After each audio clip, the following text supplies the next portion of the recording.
you're going to be, an OP lock that can stop anybody. So it kind of permeates everywhere, but it starts with the new motion engine.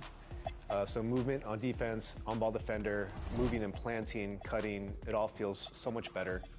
Hands up is a much more reliable mechanic. The shot contest system has been refined to make more sense. So that's much improved. And interior defense as well is a big one. There's a lot more contact in the paint. So there's a lot of tools as a defender this year to be able to stop this kind of OP offense that we have going on in 2K26. I know that this isn't going to be pertinent to my co-host to my left, but is there anything new in passing this year? Yeah, there's a lot of great stuff in passing. We've improved lob passing, which is just a simple thing, but sometimes when you're throwing a lob and it's too slow and it's easy to pick off, that's no good.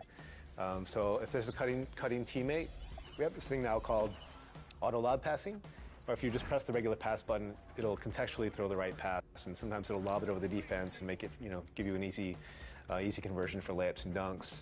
Especially features you can turn off if you want total control over your pass types. Another new control is wrap passing. So this is one that came up in the community. Sometimes I would get complaints that you'd be passing to your teammate in the corner and you might hit a guy in the back or hit him in the head. Right. And just little things like that. So we give you the control now. If you double tap the bounce pass button, you can throw a wrap. So you can choose to wrap around the defenders and get passes off that way. I know you didn't hear anything he just said about passing, but I didn't, because usually I'm getting the ball passed to me and then I'm getting into my rhythm shot. So let's talk about rhythm shooting. What are the improvements to it in 2K26? Yeah, so rhythm shooting was probably my favorite improvement in 2K25, and it's carried over to 2K26, but it's changed quite a bit actually. This year, we're measuring tempo as the primary factor for making shots. And so what that means is you have to move the stick from down to up, or actually any direction, to the opposite direction at a certain speed.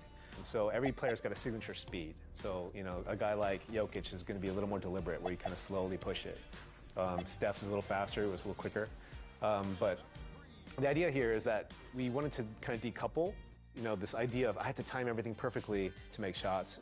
With rhythm shooting, it's more about that tempo. So you can kind of shoot early or late. So let's say you're closing on to me and I'm shooting and I want to get the shot off, I can start my push earlier and get my shot off quicker, but as long as I can master my tempo and get that speed correct, I can still knock down the shot.